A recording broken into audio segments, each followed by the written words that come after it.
우리 유적준 교수님 모시겠습니다. 유적준 교수님 반갑습니다. 네, 오랜만에 뵙습니다. 예, 제목은 이제 권총 들고 탈옥하다 종신형 선고받은 이승만 이렇게 되어 있습니다. 요 내용 들어가기 전에 한 가지 좀 다른 이야기를 좀 드릴게요. 지난주에 방송을 하지 못했는데 동생 산소에 다녀왔다고 그랬죠. 지지난주죠. 네, 지지난주에 예. 그 미국에 살던 저희 애들 가족들이 와서 예. 제 동생이 얼마 전에 돌아갔는데 거기 산소를 못 가봐서 걔네들 데리고 온 가족이 다 같이 가느라고 불가피하게 제가 방송을 못 하게 됐습니다. 네.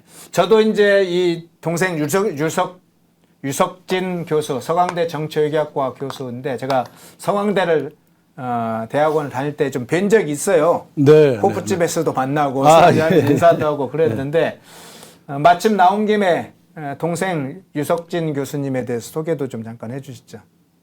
예, 뭐 저하고는 나이 차이가 2살 터울이었고요. 그러니까 대학을 지나갈 때는 공부를 아주 잘해서 저는 재수를 해서 연세대학을 갔는데 예. 이 친구는 그냥 현역으로 서울대학 정치학과를 들어가서 그렇군요. 아주 우수한 성적으로 들어갔었습니다. 그래서 뭐 공부를 아주 잘했고 나중에 이제 공부하는 길로 가더니 예일대학에서 정치학을 했는데 아주 그래서 뭐 그쪽에서는 굉장히 평가를 받는 위치에 있었다고 자부하고 있는데요. 술을 좋아했습니다. 네. 학자로서는 굉장히 훌륭한 평을 받고 있는데 술을 많이 드셨군요. 그러니까 아까 호프집에서 만나셨다고. 예, 저도 술집에서 자주 봤어요. 같은 서강대학에 있으면서 강의실에서 만나거나 뭐 도서관에서 만나면 좋았을 텐데 네. 호프집에서 만났다는 얘기가 저는 신경이 좀 쓰이는데 왜냐하면 이 친구가 갑자기 이제 간암이라고 알게 됐는데 예. 암이 그냥 퍼져가지고 방법이 없다 그러는데 이게 간암이라는 게 대부분 술 좋아하는 사람들이 걸리거든요. 우리 허국장님도 좀 조심하시고. 그래야 됩니까? 네. 근데 저 먹는 정도가 아니라 술을 어마어마하게 드신다고 제가 그때 들었어요. 아니, 술을 좋아하긴 한 것 같아요. 근데 네. 나중에는 그렇게 젊었을 때처럼 많이 안 마셨는데 아마 그랬어요? 누적이 됐나 봐요. 그 술의 나쁜 효과가.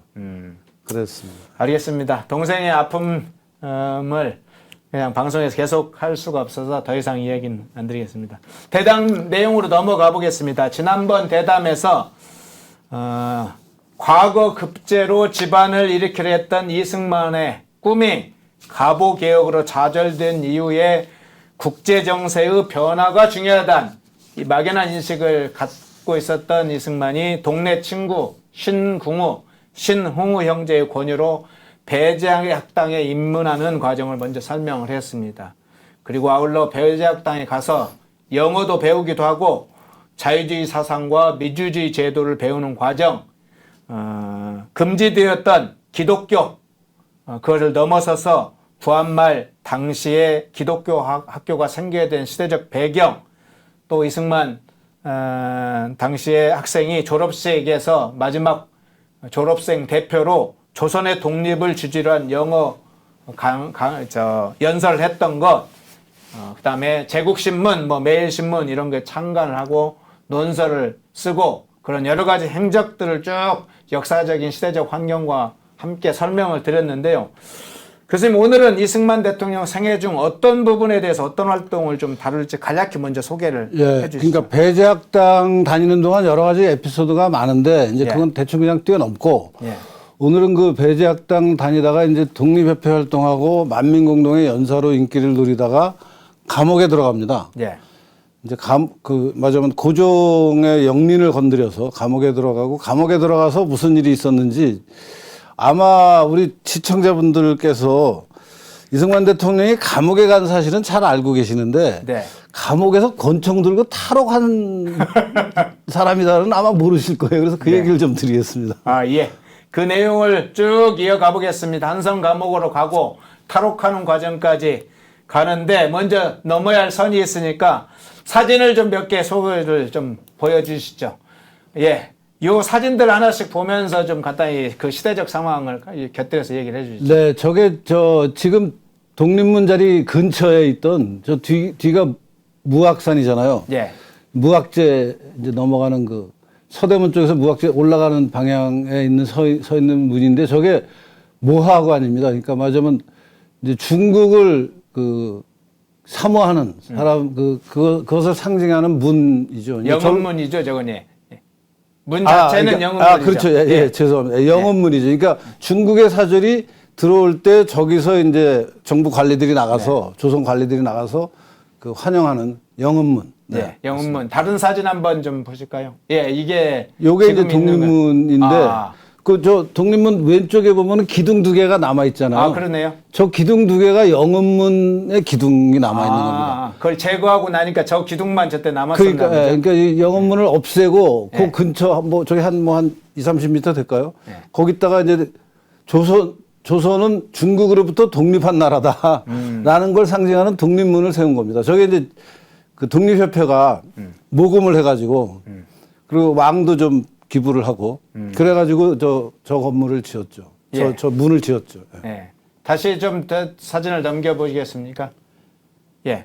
저게 이제 저게 모하관인가요? 그러니까 독립문이 서 있는 자리 앞에 기와집이 하나 있잖아요. 저게 네네. 모하관입니다. 예.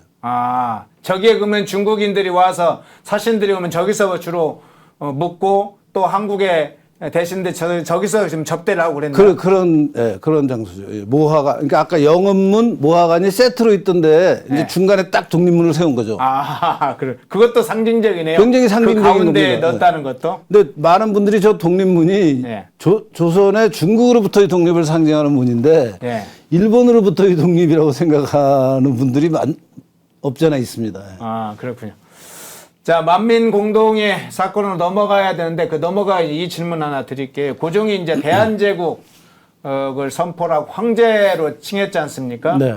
당시에 이제 뭐 열광과 대등한 자주국임을 과시했다고 그냥 평가를 하는 분들도 있는데 만약 고종이 독립협회의 당시의 주장 그리고 활동 이걸 받아들여서 독립협회가 요구하는 그런 것들 받아들여서 근대 문명을 수용하면서 내부 개혁을 추진했다면 우리 역사는 사실 많은 부분 달라졌겠죠. 달라졌을 것 같은데 이제 가보지 않은 길이라 뭐라고 말은 못하지만 네. 그때가 가장 결정적으로 이렇게 말하자면 역사가 어떻게 앞으로 진행될까를 결정할 수 있는 중요한 시기였는데 네. 근데 개혁으로 그러니까 말로는 대한제국이다 그러면서 뭐 했지만 실제 내용으로 들어가면은 개혁적인 것을 다 못하게 하는 이제 그런 결정을 내렸기 때문에 그게 만약에 독립협회의 그 구성원들이 정부의 요직을 차지하고 정부의 공식 정책을 결정하는 자리에 가서 좀 제대로 개혁을 했으면은 우리가 식민지로 전락하지 않았을지도 모르고 또 그 이후의 역사도 정말 외세가 우리는 뭐 일본의 식민지 또 미국의 영향권 아래서 뭐 지금도 중국이나 러시아의 영향권 아래서 굉장히 어려운 그 국면을 헤쳐나가야 되는데 그때 좀 더 자리를 잘 잡았으면 마치 유럽의 스위스나 오스트리아 같이 강국들이 둘러싸고 있잖아요. 프랑스니 독일이니 이태리니. 그렇지만 그 강국을 둘러싸고 있는 중간지대에 있는 나라들이지만 독립과 자유를 누리면서 번영하고 있잖아요. 그런 나라로 갈 수도 있었던 어떤 갈림길이 아니었나 하는 생각이 듭니다. 바로 그 시점이. 그렇군요.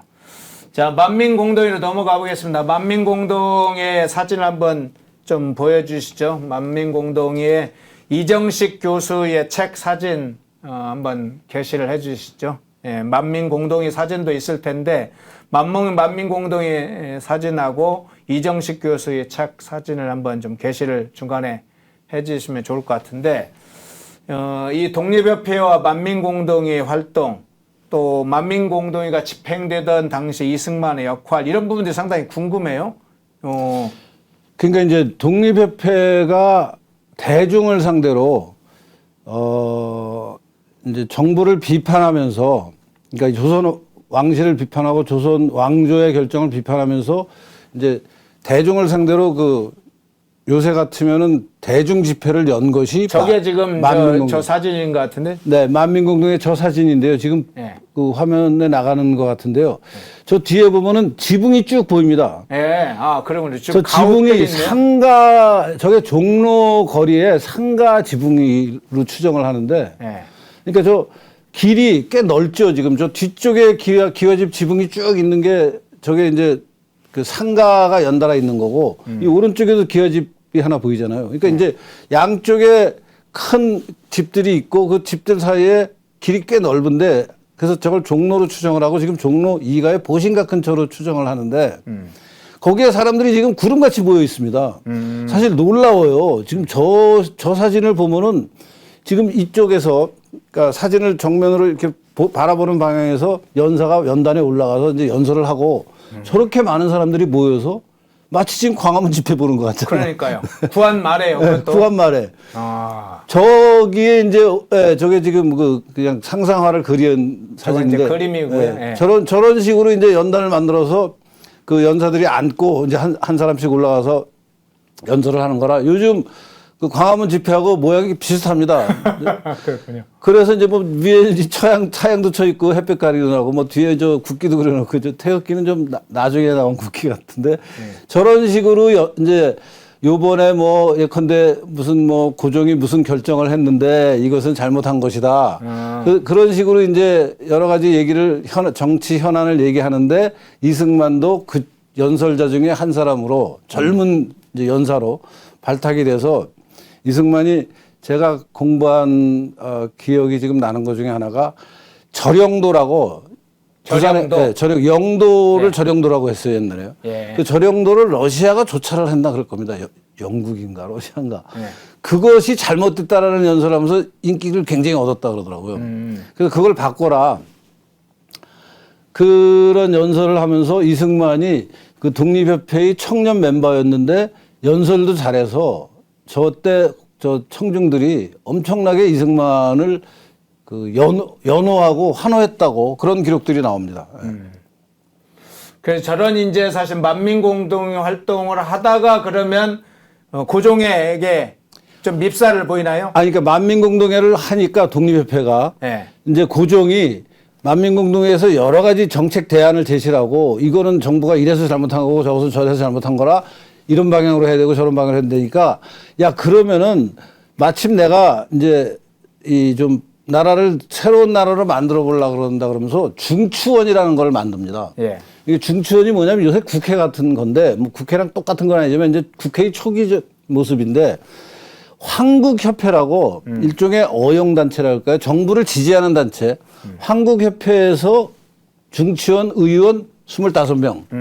그 다음에 독립협회에서 추천한 사람 25명. 그래서 50명으로 중추원이라는 국회의 초보적인 모습을 가진 단체를 만들 테니까 그러면 황국협회는 황국협회가 추천하는 25명 명단을 내고 독립협회는 독립협회대로 추천을 25명 내라. 그래서 이제 거기에 이승만도 이름을 올립니다. 그래서 중추원 의관이라는 종구품, 제일 말단이죠. 네. 정부의 관직에서는. 그렇지만 그래도 국회의원이라고 지금으로 얘기했어요. 하면 어쨌든 현실로는 낮긴 하지만 국회의원인데. 국회의원, 네, 국회의원.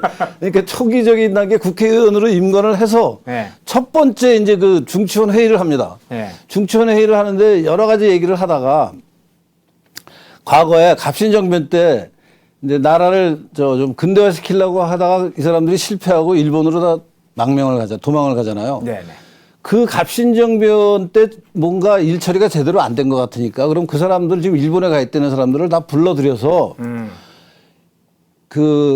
니네가 얘기한 것 중에 뭐 잘된 것은 뭐고 잘못된 것은 뭔지 법적으로 따져봤을 때 책임을 져야 될 부분이 있으면은 그 사람들한테 책임을 묻고 만약에 법적으로 따져서 책임이 없으면 그 사람들을 다시 원래 그 관직으로 복귀시켜라. 세게 발언을 합니다. 그러니까 이제 갑신정변을 그냥 이제 말하자면 정부에 대한 반란으로 생각하고 그냥 이제 그 정부는 조선 왕조는 그냥 이제 반란범으로 처리를 했는데 네. 이 사람들을 불러다가 실제 이 사람들의 주장한 내용이 무엇이고 이 사람들이 이런 주장을 하는 과정에 범죄를 말하자면 그 절차상 무슨 하자가 있어서 죄를 저지른 게 있으면은 그 죄값을 받게 하고 그런 문제가 없이 올바른 주장을 한 사람들인데 그것을 처벌하는 것은 잘못된 거 아니냐. 그럼 그 사람들 그때 고관 대작이었는데 그 사람들 지금 다시 복귀시켜라 원 자리로 그런 주장을 합니다. 근데 이제 그게 고종한테는 너무나 끔찍한 얘기인 게 자기 부인이 그 민비가 일본 칼로 자객들이요? 자객들에 의해서 네. 죽잖아요. 네. 그런데 그것 때문에 뭐 그 엄청난 풍파를 겪었는데 아니 그 갑신정변의 주역을 지금 이승만이 다시 살려내라. 그러니까 좀 정치적으로 복권을 시키려고 그러니까 이제 고종으로서는 이거 도저히 못 받아들이겠다. 그러고서 이제 이승만을 정치범으로 그러면서 이제 이승만이 얘기한 거가 여러 가지 얘기를 했는데 그 중에 또 이제 입헌군주제를 하자. 그러니까 이제 완전히 군주제를 폐지하는 것은 지금 현실상 어려우니까 뭐 영국 같은 나라는 왕이 있고 이제 법치를 하니까 우리도 그런 식으로 가자. 그러니까 이제 고종 입장에서는 아니 이거 무슨 일반 군주제도 아니고 황제제까지 했는데요. 그러니까 고종으로서는 도저히 받아들일 수 없다 그래서 일단 맞으면 이제 정치 사범으로 감옥에 들어가게 됩니다. 아. 구금을 합니다. 네. 그래서 이제 여러 가지 이제 조사를 하고 있는데 이제 문제의 그 권총 탈옥 사건이 벌어집니다. 그거 한번 저 보죠. 한성 감옥 그러면 이제 한번 지금 감옥으로 가는 한성 감옥 사진을 한번 볼까요? 그 시기에 저 시기에 사실은 이제 안에 이제 동지들이 꽤 많이 있었던 것 같습니다. 그리고 아마 미국의 이제 감리교 관련된 선교사들도 많이 도와주려고 했다고 생각하는데 저 사진을 보면서 당시에 이제 시대적인 좀 네. 상황도 한번 설명을. 저 사진에 등장하는 인물들이 굉장히 중요한 인물들이 많습니다. 예. 그 우선 다른 사람 저 사진이 이제 감옥 앞에서 일종의 기념사진을 찍은 건데 죄수들끼리 예. 이승만만 포승줄에 묶여 있습니다. 지금. 그러네요. 다른 죄수들은 포승줄에 묶여 있지 않아요. 거의 꽤 자유로운 모습이죠. 예. 그리고 저 왼쪽부터 왼쪽 앞줄에 강원달, 홍재기, 유성준은 6.1준의 동생입니다. 예. 이상재는 그 월남 이상재 그 사람입니다. 김정식, 그다음에 뒷줄 왼쪽부터는 안명선, 김린, 유동군, 이승인. 그리고 마지막에 있는 어린애는 아버지 대신 복역하고 있는 거예요. 요새 기준으로는 말이 안 되는 일이죠.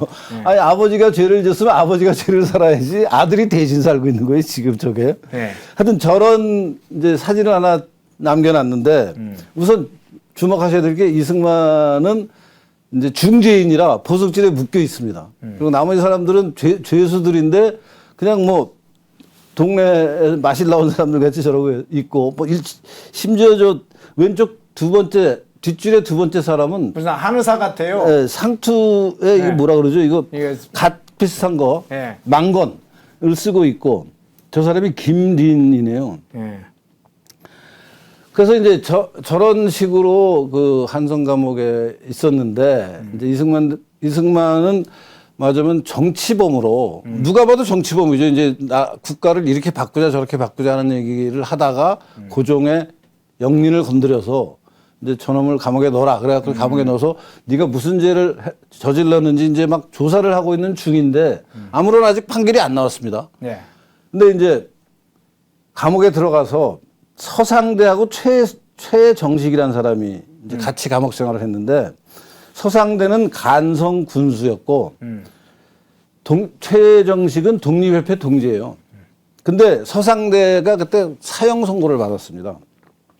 이 사형 선고를 받은 사람이 이 서상대하고 최정식이 이승만과 같이 이제 감옥에서 얘기를 하면서 아니 우리들이 한 얘기가 나라를 바로잡자고 이런 얘기를 했는데 이게 지금 죄가 돼서 나는 지금 죽게 생겼다. 이게 말이 안 되는 거 아니냐. 우리 탈옥을 하자.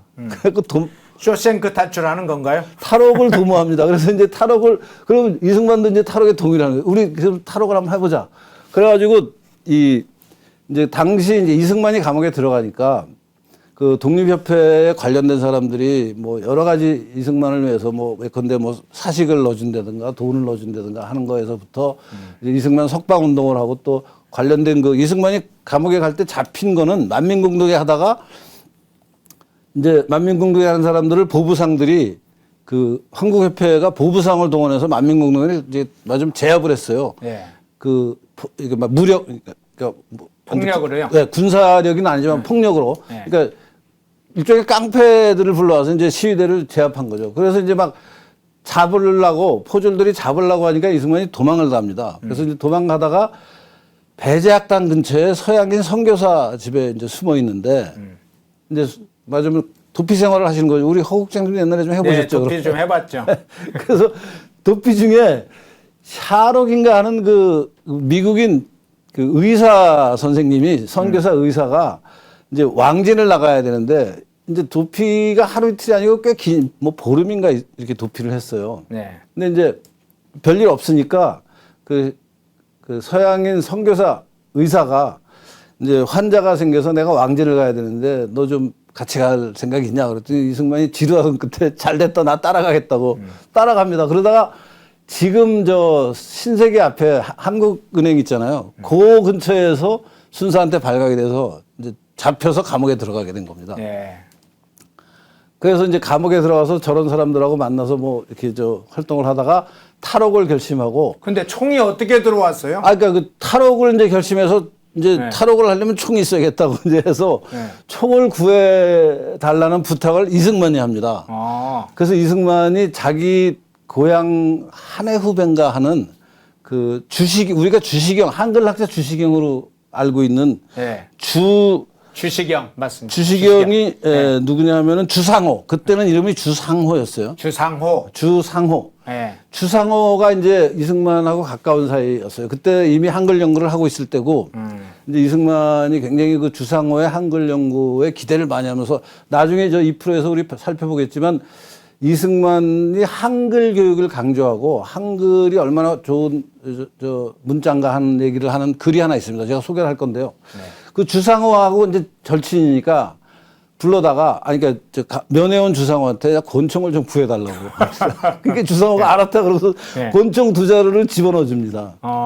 그걸 들고 이승만하고 이 서상대 최정식 세 사람이 이제 이승만이 한 자루 그다음에 아마 최정식인가가 네. 한 자루 들고 탈옥을 해서 이제 결국은 붙잡힙니다. 네. 이승만은 감옥 탈옥을 해서 근처에서 붙잡히고 서상대하고 최정식은 좀 멀리까지 도망갑니다. 뭐 평양인가 어디까지 갔다가 거기서 잡혀가지고 다시 들어옵니다. 그래서 이제는 정치범에서 이 중무장한 탈옥수, 맞으면 중형을 범한 게 돼가지고 이제 조사를 받는데 이제 조사받는 과정에 보니까 이승만이 들고 있던 권총은 총알을 쏜 흔적이 없고 다른 사람이 서상대인가 최정식인가 그 사람이 쓴 총은 총알을 발사한 흔적이 나와서 포졸을 향해서 총을 쏜 거예요. 근데 다행히 포졸이 죽지는 않았던 모양인데 맞지를 않아서. 그래서 권총을 안 쏜 사람은 종신형, 권총을 쏜 사람은 사형 이렇게 됩니다. 그래가지고 이승만 대통령이 이제 말하자면 정치범으로 애초에 종신형까지 갈 만큼의 중한 죄를 저지른 게 아니고 나라를 좀 바꾸자라는 주장을 하다가 정치적으로 탄압을 받고 있었는데 감옥에서 권총 들고 타락하다가 잡혀가지고 이제는 중재수가 돼서 이제 종신형을 선고받는 과정으로 갑니다. 체포되었을 당시에 사실은 무지하게 이제 고문도 많이 받았겠네요. 그러니까 이제부터는 그러니까 처음에는 정치적으로 문책을 받았겠죠. 그러니까 이제 사상적인 그 의심으로 뭐 여러 가지 조사를 받았겠지만 그때만 해도 고문이나 이런 것은 별로 없었을 거예요. 왜냐하면 사상범에 대해서는 또 일정한 그 예우가 서로 있으니까. 그런데 이제는 일종의 중형 잡범이 된 거예요. 탈옥수가 돼가지고 이제 목에다가 그 당시에 이렇게 나무로 만든 칼이라고 그러잖아요. 그거 차고 그 착고라 그래서 이 팔다리를 묶고 이제 완전히 그 중죄수 취급을 받으면서 취급을 받는 게 중죄수로서 이제 그 거기에 상응하는 대접을 감옥에서 받으니까 이제 굉장히 힘들게 된 거죠. 그러니까 이제 하도 그러고서 이제 잘 먹지도 못하고 그러니까 이제 그 당시 바깥에서 감옥 사정을 잘 모르는 사람들은 이승만이 죽었다라는 얘기가 막 돌고 하니까 신문에 이승만이 어젯밤에 죽었다라는 게 몇 번 났다는 거예요. 그래서 아버지는 그 신문을 보고 이승만 대통령의 부친이 감옥에 와서 우리 아들 시신이라도 내가 받아가겠다고 찾아온 게 몇 번이나 있었다는 거예요. 그리고 뭐 이승만이 그때 이제 이미 결혼을 했을 텐데 그 박씨 부인은 그 그 당시 이제 왕이 어딥니까? 아관파천 하고 막 그러면서 덕수궁에서 지낼 때인데 그 덕수궁 앞에 있는 문이 인화문인가요? 네. 그 문 앞에서 상소를 3일 낮밤을 시금을 전폐하고 뭐 이제 우리 남편을 좀 살려달라고 뭐 그런 상소도 하고 하면서 이승만을 구명하는 노력은 바깥에서 굉장히 열심히 이루어졌지만 워낙 중한 죄를 범했기 때문에 이제 엄청난 중죄수로서의 취급을 받으면서 감옥에서 고통을 받고 있었죠. 예. 혹시 그 사진 찾을 수 있으면 이렇게 칼을 쓰고 있는 이승만 대통령 사진이 그 사진은 없습니다. 그 사진은 없지만 이제 뭐 이제 아마 사파로 이제 그려놓은 것들 정도만 사파로 있겠죠? 상상도만 있을 겁니다. 예. 그 혹시 있으면 띄워주시고요. 근데 이승만 대통령의 90평생 중에 가장 사실 결정적인 순간 중에 하나가 이 한성 감옥에서 성령을 받은 것, 즉 옥중 개종, 기독교로 개종한 것이라고 볼 수 있는데 그 안에서 이 기독교 관련된 것도 좀 소개해 주시죠.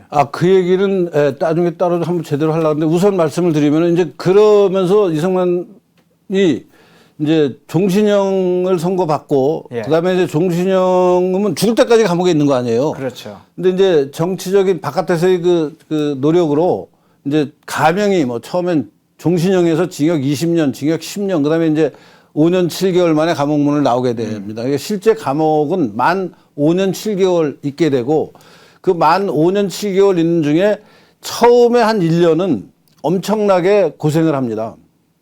이제 감옥에 들어가서 정치범으로 조사를 받다가 탈옥해서 탈옥에 곤충 든 강도 같은 행동을 했기 때문에 이제 엄청난 중죄수 취급을 받으면서 무지 고생을 하다가 이제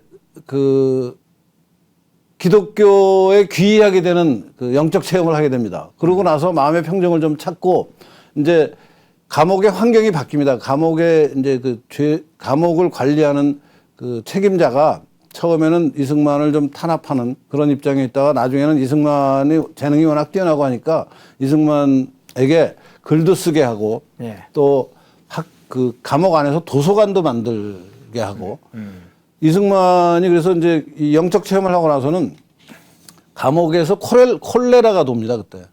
그래서 콜레라 돈 사람들을 몸을 던져서 다들 콜레라 걸리면 뭐 그때 이제 잘 모르지만 저 병자 옆에 가면은 뭔가 병이 옵는다라는 두려움은 그때도 있었을 거 아니에요.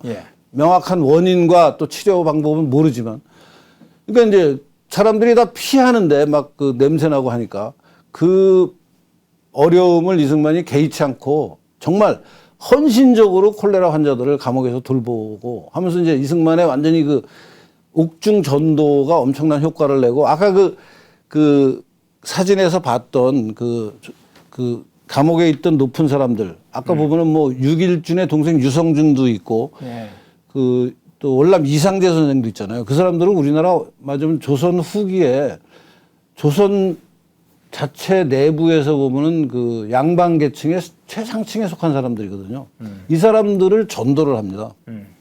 그러니까 감옥이 이승만으로서는 이제 감옥 생활을 하면서 그 조선 사회에서 절대 전도가 안 되고 있는 양반층.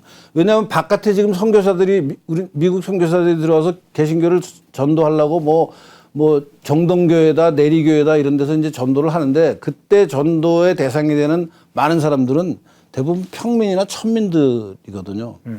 근데 이승만은 감옥에서 조선 사대부들 중에서도 조선의 비판적인 말을 했기 때문에 감옥에 들어온 사람들 중에 이제 최고 지식인과 최고의 권력을 한때는 누린 사람들을 전도를 하게 됩니다. 이 이승만으로서는 엄청난 자산이 되죠, 나중에. 그런 과정을 거칩니다. 예.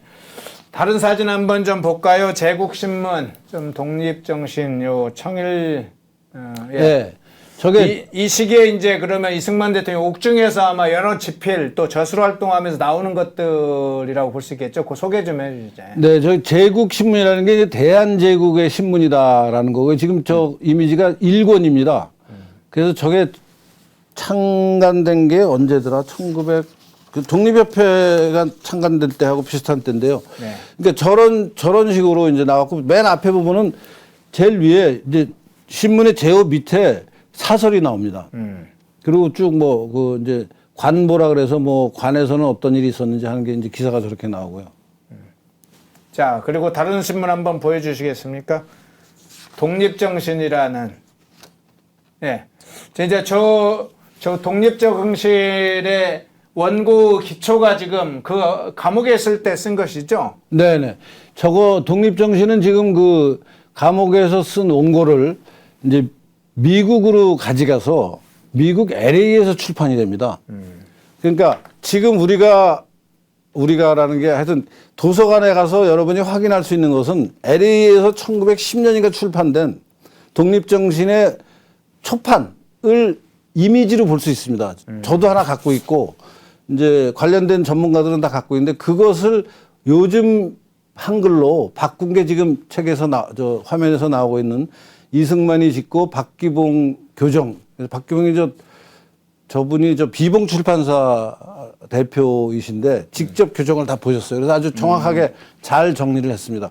독립정신을 처음에 그러니까 1910년에 나온 한글로 여러분이 읽으면은 그 한글을 이제 읽히긴 합니다. 왜냐하면 한글로 써 있기 때문에. 근데 뜻을 잘 이해를 하기 어려워요. 왜냐하면 단어들이 막 변해 있고 글을 쓰는 스타일이 다르고 해서. 근데 그거를 요즘 스타일로 바꾸는 과정에 박기봉 교정본 말고도 다른 분, 김효선 뭐 이런 여러분들이 조금씩 바꿨어요. 그래서 다들 애를 쓰셨는데 제가 여러 가지 버전을 읽어보니까 저 박기봉 선생이 교정을 한 저게 제일 읽기가 쉽고 또 내용을 정확하게 번역을 했습니다.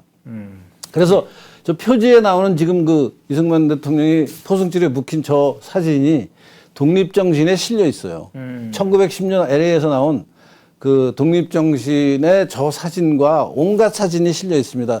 언제 한번 기회가 되면 제가 독립정신 원본 이미지를 한번 보여드리는 것도 좋을 것 같습니다. 그렇군요. 네, 네. 예, 예. 나중에 저 독립정신 얘기 나올 때 한번 하겠습니다. 예. 청일정기라는 또 책도 한번 볼까요? 저 책도. 예, 저 책도 이제. 저 책도 감옥에서 쓴 책인데요. 저것은 이제 저 청일정기 밑에 노란 그 색 바탕에 있는 게 청일정기를 이승만 대통령이 이제 본인이 직접 쓴 겁니다. 저 글씨가.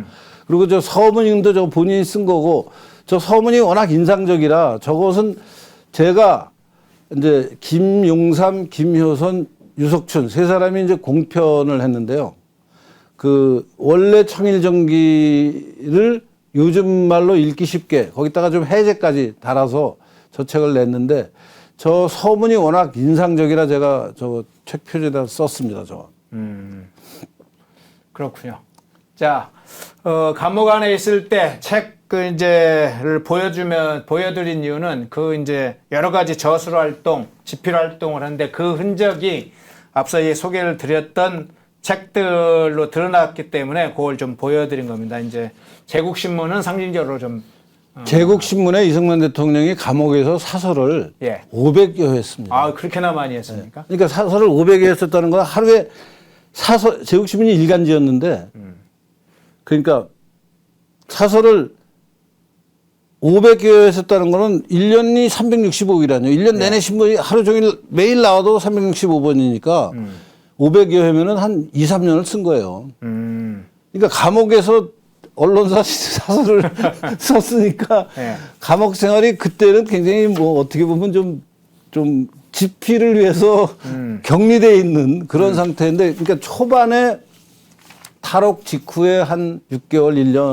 1년까지는 엄청 고생을 하다가 그 이후에 이제 형이 감형되는 단계로 들어가면서는 그 감옥에서 이제 집필을 자유롭게 했고 그래서 감옥에서 쓴 책들이 이승만 평생을 관통하는 어떤 철학적 배경이 되고 가장 이제 중요한 게 독립정신이라는 책이고 아까 또 청일정기라는 책도 봤고 또 제국신문에 논설을 한 500여 편, 400, 500여 편을 쓰고 하면서 거기에 이제 매일신문이라든가 협성의 회복까지 하면 굉장히 방대하네요. 이제 그거는 감옥 들어가기 전에 쓴 것들이고. 감옥 들어가기 전에. 감옥 들어가기. 물론 다 연결이 되는 내용들이고.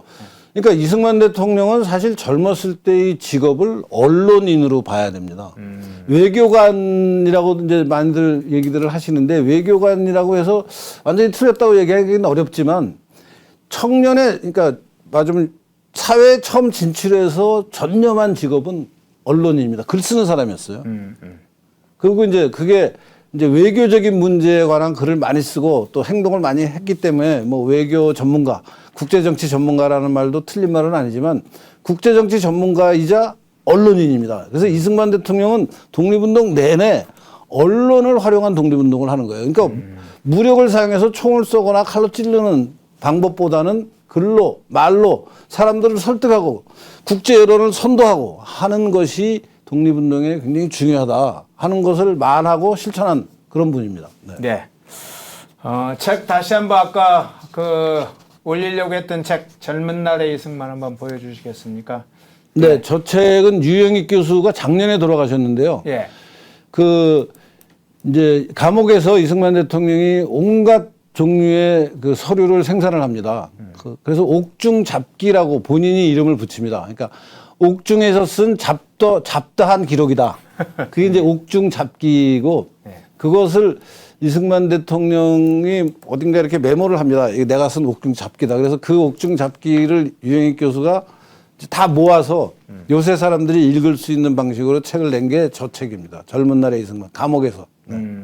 저 젊은 날에 여러 가지 그냥 이승만 대통령이 한성 감옥에 있으면서의 겪었던 여러 가지 것들이 다 담겨져 있겠군요. 기독교도 그렇고. 저기에 보면요. 예. 피터 대제에 관한 그러니까 옛날에 이승만 대통령이 러시아를 경계해야 된다라는 얘기를 하는데 예. 저 옥중 잡기에 보면은 러시아 피터 대제의 유언이라는 게 있는데 그 유언에 보면 이러이러한 말들이 있는데 그게 러시아를 경계해야 되는 이유다라는 내용을 쓴 게 있어요. 그것도 제가 나중에 한번 소개를 해드리겠습니다. 그것만 가지고 나와서. 네. 근데 그게 지금 푸틴의 러시아 행태하고 똑같이 맞아 들어가요. 이게 푸틴이 지금 러시아에 짜로 흉내를 낸다라고들 얘기하잖아요. 예. 그러니까 이승만 대통령이 러시아에 대해서 경계하면서 썼던 그 옥중에서 쓴 글이 있는데 그 글이 오늘날의 푸틴까지도 말하자면 그 문제 삼고 있는 정도로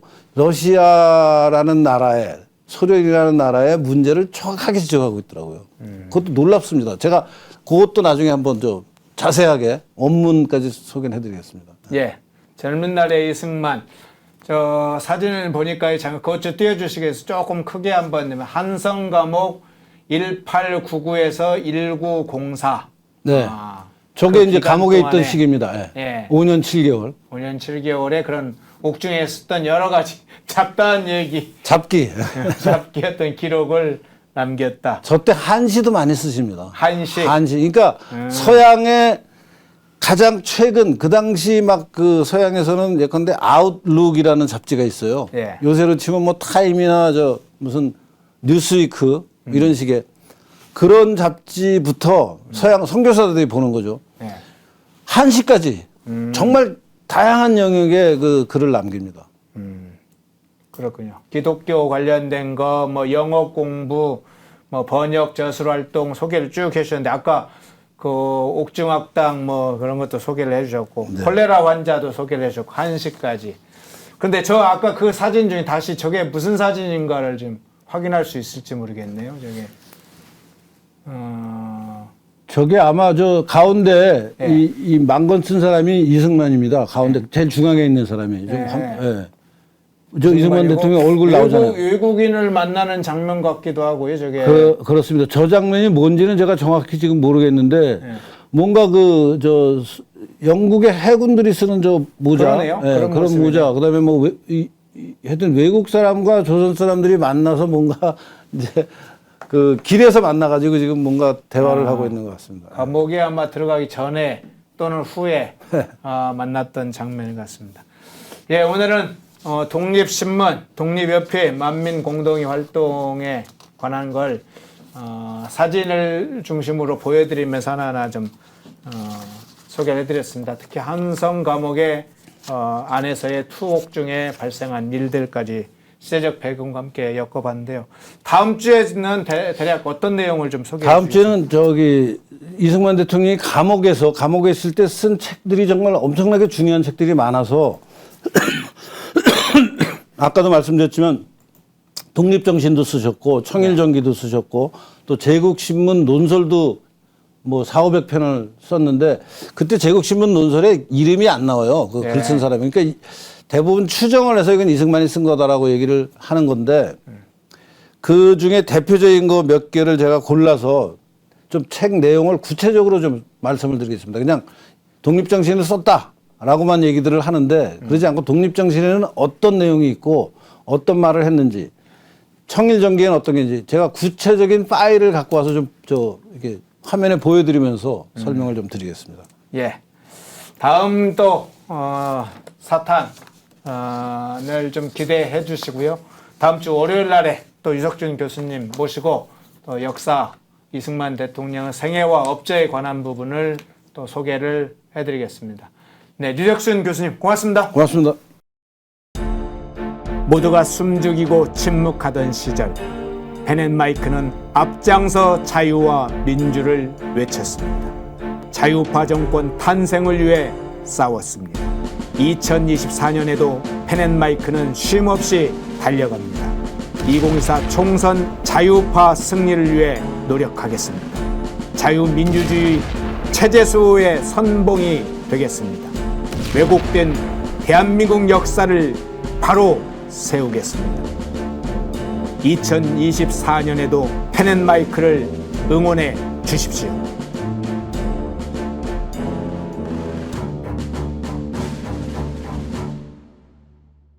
인터넷 검색창에 펜앤마켓을 검색해 주세요. 펜앤마켓은 펜앤드마이크 구독자분들을 위한 종합 쇼핑몰로 좋은 상품으로 온라인 최저가를 목표로 하는 마켓입니다.